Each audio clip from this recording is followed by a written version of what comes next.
It doesn't matter what your personal circumstances are. There's always something that isn't right near you, isn't correct, isn't laid out properly, that you could just fix if you wanted to.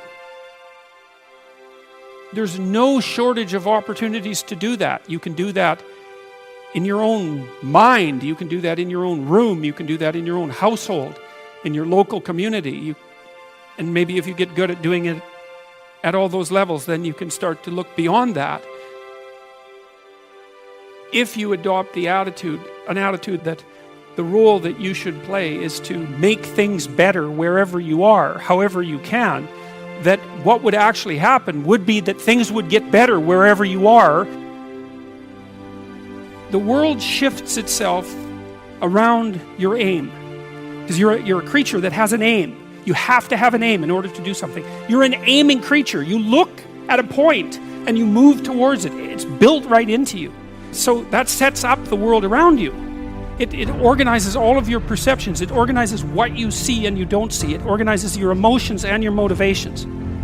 So you organize yourself around that aim, and then what happens is the day manifests itself as a set of challenges and problems, and if you solve them properly, then you stay on the pathway towards that aim, and you can concentrate on the day. And so that way you get to have your cake and eat it too, because you can point into the distance, the far distance, and you can live in the day.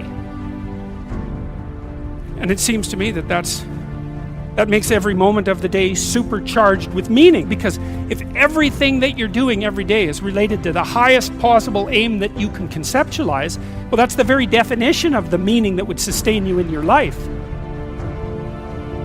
An uphill trajectory is actually even better than being somewhere good, as far as I'm concerned, because one of the things that really makes your life meaningful is the clear realization that you're headed somewhere better than you are now. And then it's even better if you also understand that there's a direct causal relationship between the things that you're doing and the steepness of that incline.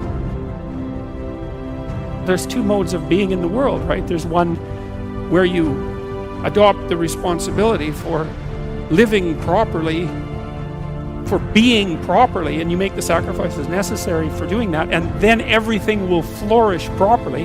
And the other one is a pathway of resentment and bitterness and rejection and genocide.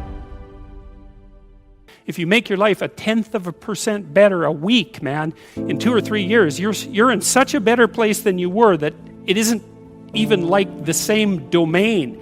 And if you keep that up for 10 years or 20 years, especially if you're young and you start early, you start to straighten yourself out and fix the things that you can fix, you can transform your lives in ways that are completely unimaginable. And God only knows what the upper limit of that is in terms of human possibility.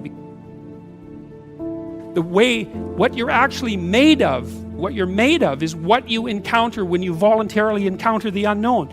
And so the more you voluntarily encounter the unknown, the more you get made of. And the more you get made of, the more there is to you. And then the more you're good at encountering the unknown and restructuring order and calling forth proper order out of the potential of being. And God, you got to think, why wouldn't you do that since you can do that? The fact that you're fragile is actually a precondition for your heroism, because if you weren't fragile, then there'd be nothing heroic about doing something difficult, right? Because if you couldn't be hurt or damaged or defeated or end up in failure, then where's the moral courage in the endeavor? It has to be that the fragility is built into the courage. People denigrate the opportunities that are right in front of them. And there's no reason to do that, because what's right in front of you is the majesty of being. That's what's right in front of you. It's inexhaustibly complex and full of potential, and there's no reason to assume that wherever you happen to be isn't as good a starting place as anywhere else. I know some people have terrible, terrible lives. They're in situations that are absolutely unbearable, but I also do know that even situations like that can be made a hell of a lot worse by the worst kind of attitude, that's for sure. What I learned to do, I think, was to stop saying things that made me weak. I mean, I'm still trying to do that, because I'm always feeling when I talk whether or not the words that I'm saying are either making me align or making me come apart. I think alignment is the right way of conceptualizing it, because I think if you say things that are as true as you can say them, let's say, then They come out of the depths inside of you. Because we don't know where thoughts come from. We don't know how far down into your substructure the thoughts emerge. We don't know what processes of physiological alignment are necessary for you to speak from the core of your being. We don't understand any of that. We don't even conceptualize that, but I believe that you can feel that. I decided that I would start practicing not saying things that would make me weak, and what happened was that I had to stop saying almost everything that I was saying. I would say 95% of it. It's a hell of a shock to wake up and realize that, and you might think, well, do you really want all of that to burn off? It's like, well, there's nothing left but a little husk, 5% of you. It's like, well, if that 5% is solid, then maybe that's exactly what you want to have happen. The issue is, there are times in your life where you know that the thing that you're saying is not true. It's a deception, it's a lie of some sort, and you're using it to manipulate yourself or another person or the world. And you're also fully possessed of the idea that you can get away with it. Where are you once you destroy your own ideal? What's left for you?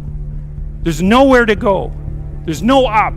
And when there's no up, there's a lot of down. If you destroy your own ideal, which you do with jealousy and resentment and the desire to pull down people who you would like to be, let's say, then you end up in a situation that's indistinguishable from hell. Your moral degeneration contributes in no small way to the degeneration of the entire cosmos. Stop cheating at whatever game it is that you've chosen to play. That's a good start, and that'll straighten out your life. Just exactly what are your motives? If you're not doing something important with your life, maybe you're prone to cause trouble just because you don't have anything better to do. Because at least trouble is more interesting than boring. And so if you're not doing something, if you're not pushing yourself to the limits of your capacity, then you have plenty of leftover willpower, energy, and resources to devote to causing interesting trouble.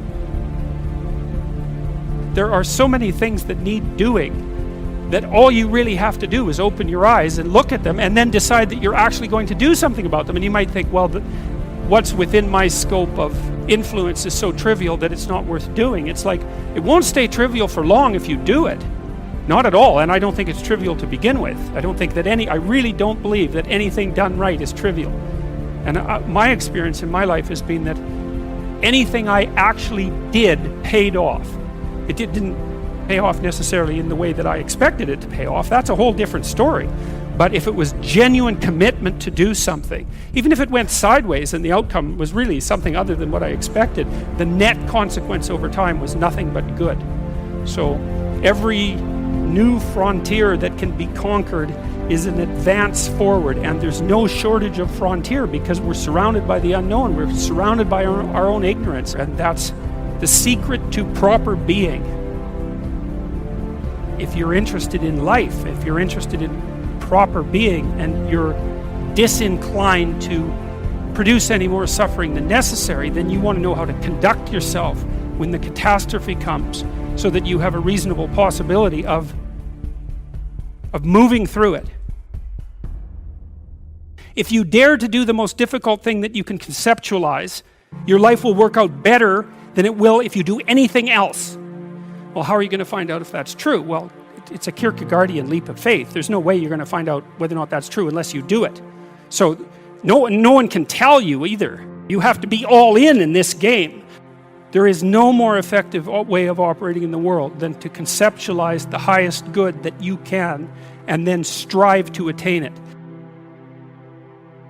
There's no better pathway to self-realization and the ennoblement of being than to posit the highest good that you can conceive of and commit yourself to it.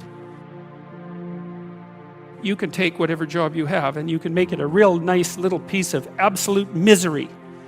Or you can act like a civilized human being and notice that no matter where you are, there's a richness and a complexity that's completely inexhaustible right at hand.